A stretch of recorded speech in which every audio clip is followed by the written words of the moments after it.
Okay. Hi everyone, welcome this afternoon to the SU, Syracuse University Art Museum. To everyone here and everyone who may be joining us on Instagram. I'm Kate Hollihan, Curator of Education here at the museum. And we begin our program by acknowledging with respect the Onondaga Nation, firekeepers of the Haudenosaunee, upon whose ancestral lands the university stands. Also want to extend a welcome back to everyone after the winter break, start of the new semester here at SU, and we're very excited to share our new exhibitions with you. I'm going to turn it over now to our curator, Melissa Yuen, who will lead us through the exhibition. So, Melissa, welcome. Thank you, Kate, and thank you all for being here. I'm super excited to be able to share some of our new exhibitions here at the Syracuse University Art Museum.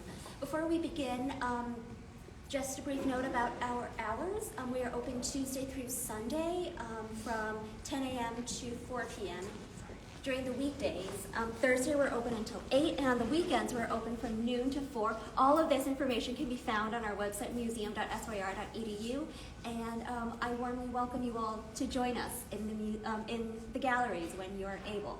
So why don't we begin with where we are currently standing. We are standing in the middle of our low galleries, and at the start of the exhibition titled Take Me to the Palace of Love, as this wonderful title wall with its bright bubblegum pink paint suggests. This is an exhibition that is visually super compelling, and it features the sculptures and drawings made by the Indian American artist Reena Banerjee.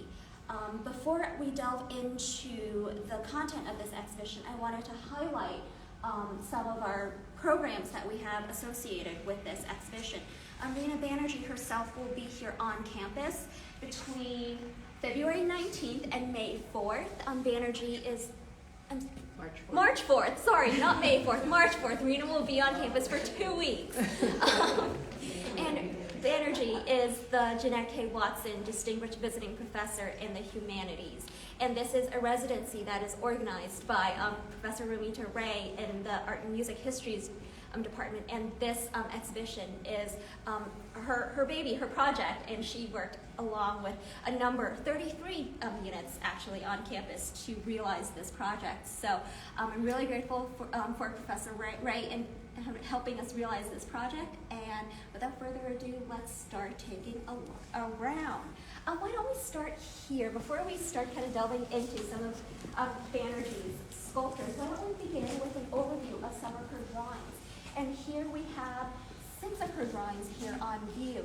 And this is a nice introduction to what this exhibition is really about. So this is an exhibition that really looks at the idea of love and the role love plays within the diaspora community in the 21st century. So in other words, this exhibition looks at love in different ways, and each of the 4 sections in this gallery kind of looks at that in slightly different ways. And starting with this installation of drawings, especially with kind of the dynamic installation that seems to kind of highlight the playfulness that we see in some of Banerjee's drawings. This is, I see this wall as Reena really exploring kind of the craft of drawing, really working with the different materials, combining materials in different ways, and even kind of expanding beyond the confines of, the traditional sheet, and really kind of, expanding onto the wall and really kind of cascading these wonderful petals that kind of seem to emanate from this figure's mouth. So really, we can see Reena kind of thinking about the possibilities of drawing and how the manipulation of these materials and really the combination of these materials can result in these highly dynamic and really interesting drawings. Juxtaposed with this suite of drawings are 8 paintings from the northern region of India, the region of Mithila. And these are paintings made by indigenous artists working in the region, which is in the northeast corner of India, really on the border of Nepal. And this juxtaposition really highlights how Reena has been engaging with her Indian heritage. Reena Banerjee was born in India in 1963, but throughout her life she's lived, in various locations around the world. She was in London for a little bit, She did her undergraduate work at Case Western, and she was trained as a polymer scientist or a material scientist. And this point will become important as we explore some of her other works that we have on view. And finally, Rena currently lives and works in New York. So this is really, she is the product of the diaspora, moving kind of across and around the world. And in this installation, all of these works are drawn from the museum's collection. And this is an instance where we see Rena engaging with this tradition of this particular tradition of Indian art making. We see, visual similarities, with these multi-limbed figures like this figure in the roundel. If you compare it to, the figure of Durga in one of these paintings. And I encourage you all to spend some time reading the text accompanied by this installation, which this installation was thoughtfully put together by our history graduate student Ankush Arora. And he really, in his text, highlights the tradition of this type of painting, but also the contemporary innovations that some of these artists are engaging with, and some of the contemporary ideas as well. So this, I encourage you all to come back and revisit. I wish we could kind of dwell on this, but our time together is limited, so why don't we continue into the second exploration of love in this installation. Now I want to highlight this sculpture right here, this fabulous, wonderful pink Taj Mahal, which is titled Take Me to the Palace of Love. And what we see here is a miniature reduction of the famous building in India, the Taj Mahal. And what we have here is actually Rena's interpretation of it.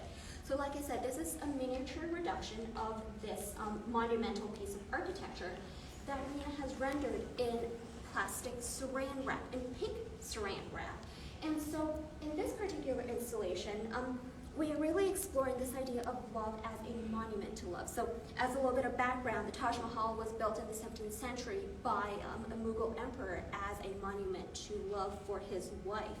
And so Rena is therefore kind of taking this idea and really highlighting it, and highlighting, this importance of this idea of love, and how kind of her love of materials is also evident as well. So if we can all come a little more closely, but being also mindful of the line of demarcation here, so we keep the art at a safe distance.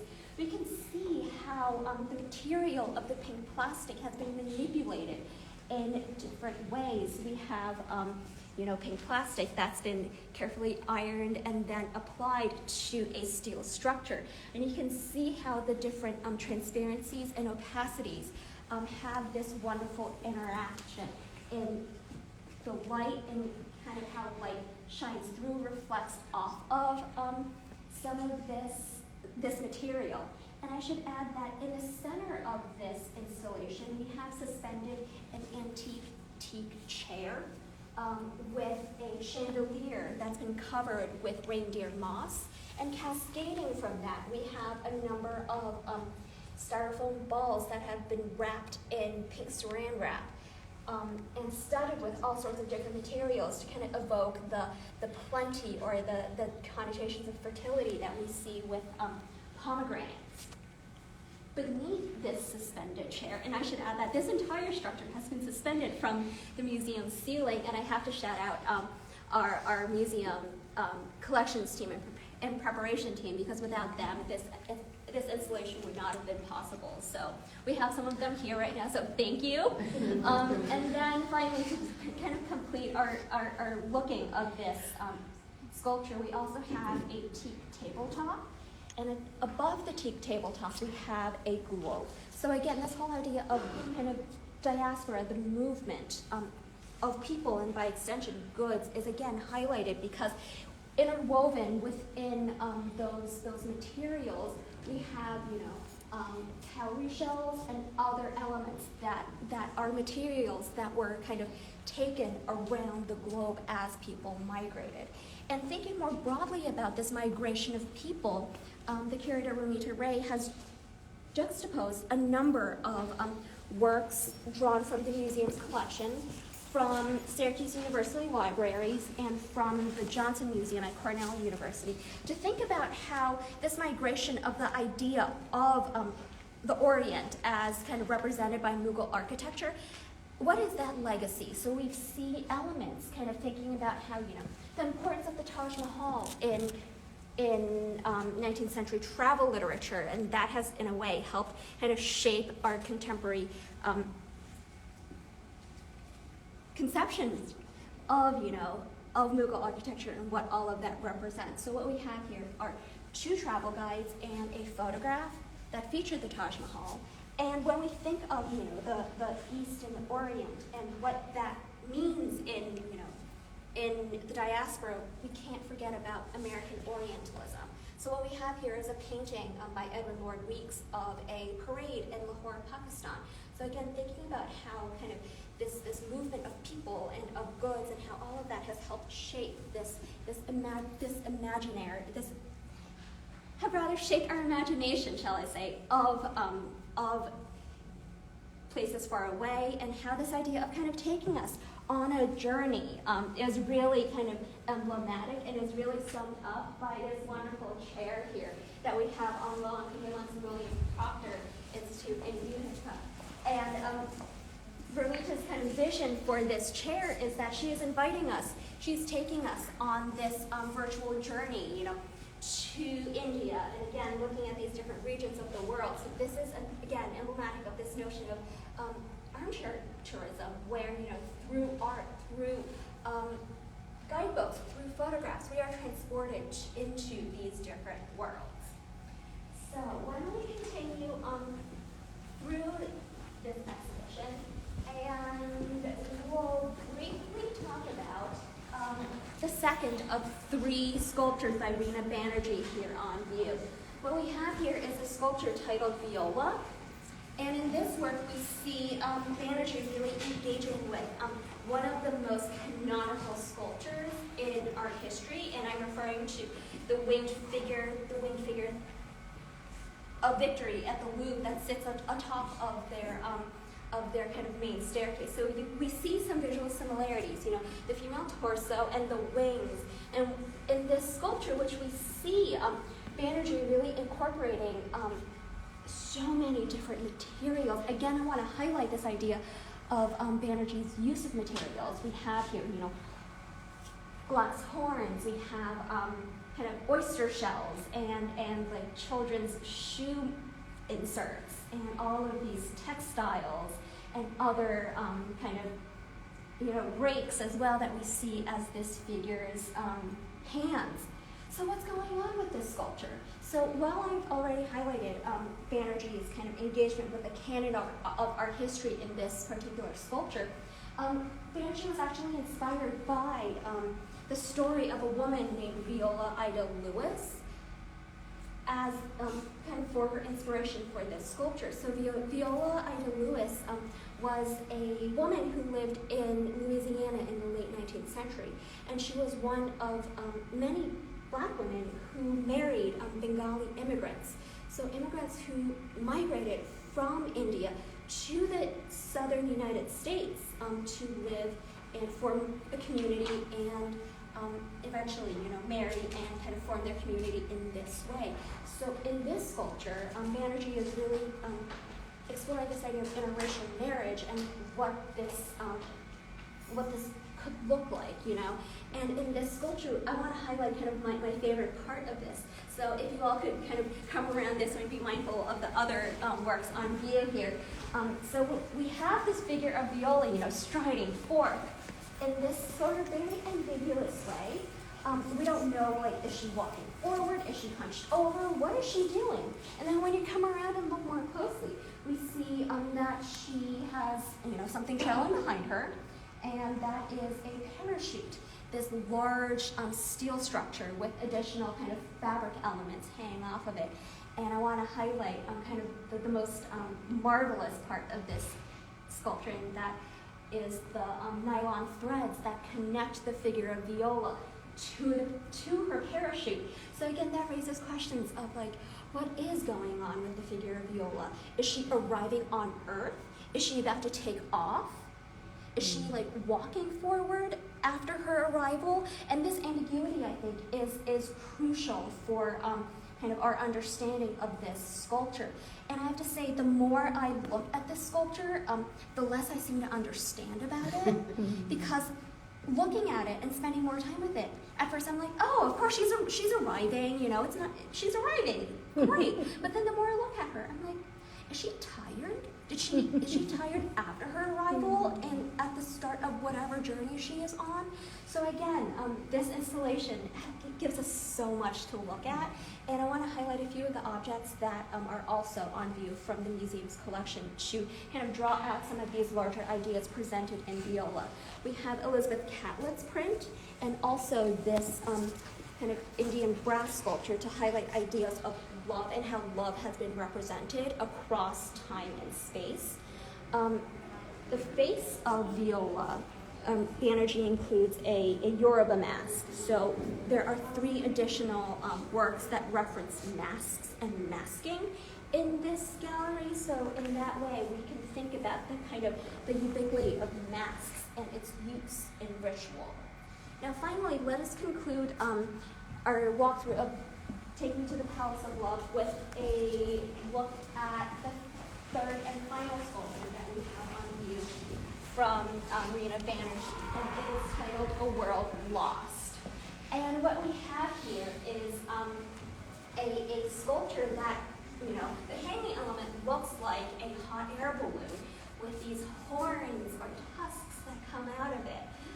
Suspended beneath it is a set of antique scales with an ostrich egg, some coral and feathers in one of the arms, and on the other arm we have an ostrich egg atop this pedestal and a bar of gold. And beneath all of this, we have this wonderful, visually compelling, colorful installation that Rena herself installed while she was here prior to the opening of the installation. And we see, you know, a combination of colored sand, rocks, reindeer moss, and other little trinkets that she has included. So what is going on in this sculpture? What is Banerjee really engaging with? So this sculpture is one where she asks us to think about our love for our environment or our planet. So in 2012, Banerjee was living in Brooklyn, and that was also when Hurricane Sandy swept through the Northeast. And while she was in New York, you know, she was in her home and she saw the destructive powers of water, and that served as the point of inspiration for this work. So she's really thinking about, you know, the natural world, the built environment, and how all of that interacts.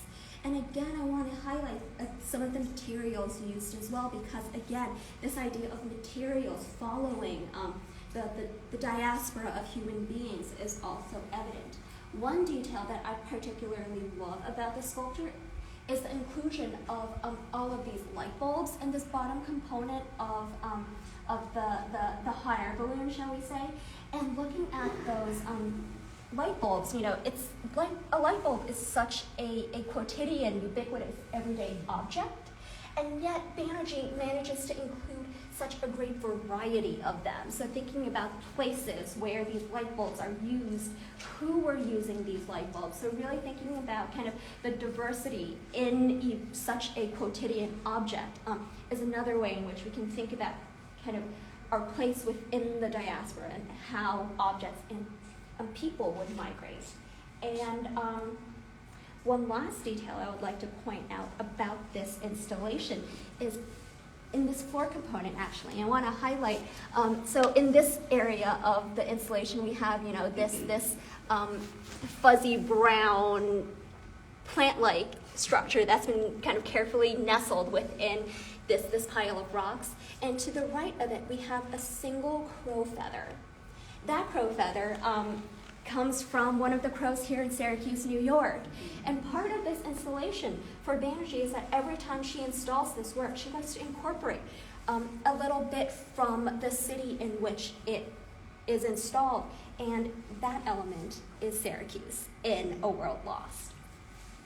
So again, I urge all of you to spend more time looking at each of these sculptures. This very, very brief overview does these sculptures not enough justice, and I really encourage you all to kind of spend some time looking at the nuances of the combination of materials and the delicacy in which these materials are kind of combined. And with that, why don't we move into the next exhibition that recently opened to the public. And it is an exhibition titled Dreams Deferred: Reflections on Liberty, Equality, and Sovereignty in U.S. Art. As introduction to this exhibition, this is an exhibition that was organized by Associate Professor Sasha Scott of Art and Music Histories and her first-year Master's Art History students. They have been working with our collection all throughout the fall semester, really thinking about how notions of liberty have been represented within art of the United States. And why don't we start by focusing on one of the works here on view. And this is an engraving that Dennis and Kimberly made after the famous painting by John Trumbull. And we see here, it's the signing of the Declaration of Independence. And in the document, it enshrines, this idea of it guarantees, this idea of the right to life, liberty, and the pursuit of happiness. But then what this exhibition really is trying to do is interrogate that. Like, did everyone have access to that? What did it look like in practice?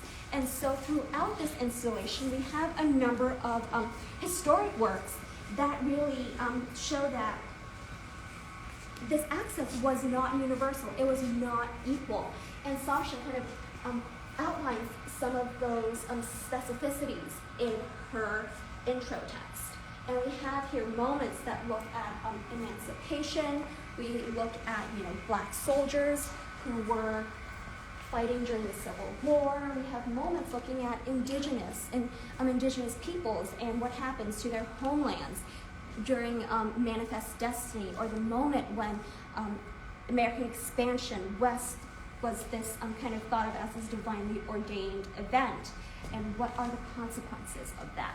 So in addition to highlighting how some of these freedoms were not universally accessible to all, students in this exhibition have also incorporated some recent acquisitions to the collections to really highlight how contemporary artists have then sought to stage their own interventions in this narrative. So take, for example, this pairing right here. To my right, your left, and I hope with Instagram everything is not a mirror image, we have here a miniature bronze sculpture of James Earl Frazier's monument dedicated to Theodore Roosevelt. And so in the text, Sasha and her students have really sought to highlight kind of how this sculpture upholds certain notions of whiteness and white supremacy. And by juxtaposing this sculpture with Nona Faustein's print in Praise of Famous Men No More, which is a photograph of the Roosevelt monument that we see at right, with this red stripe juxtaposed against it, she visualizes that and explicitly asks us to ask the question of who had access to all of this. And these ideas recur and are kind of explored in different ways throughout this installation.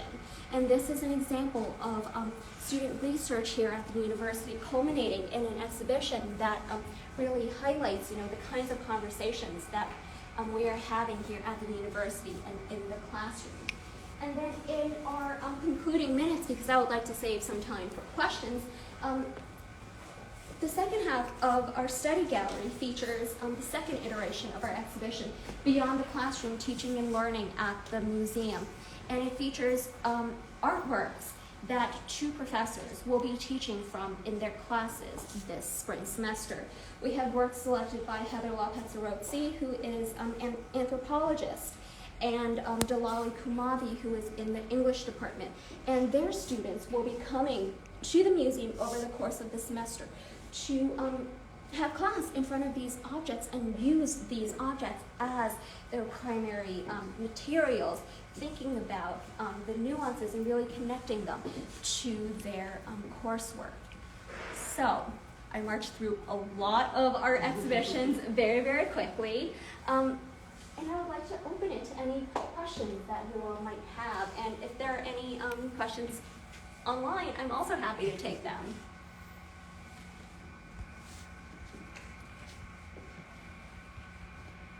All right, well. I'll raise a question. Yes.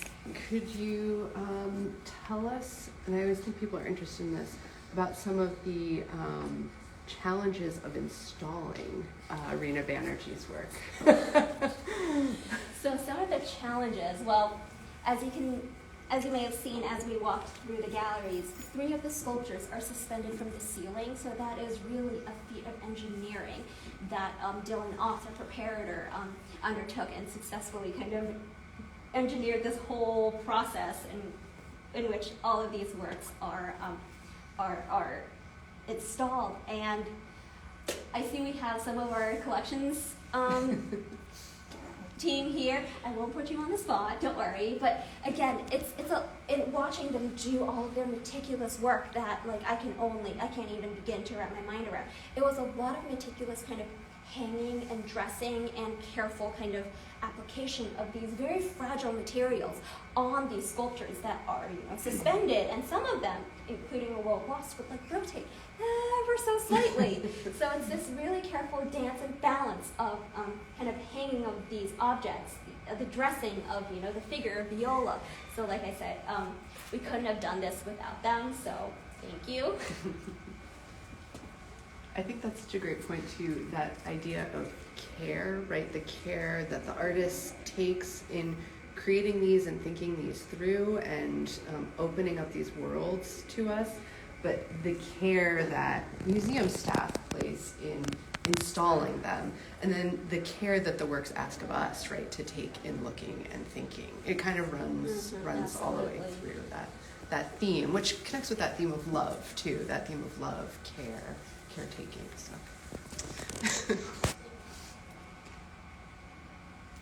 All right. Well, I'll hand it back to you, Kate. All right. Thank you, Melissa. Thank you all for being here on Instagram, in person. We have a nice little crowd today. We do have some upcoming programs that are related to some of these exhibitions. On February 14th, which is Valentine's Day, we're leaning into the love theme.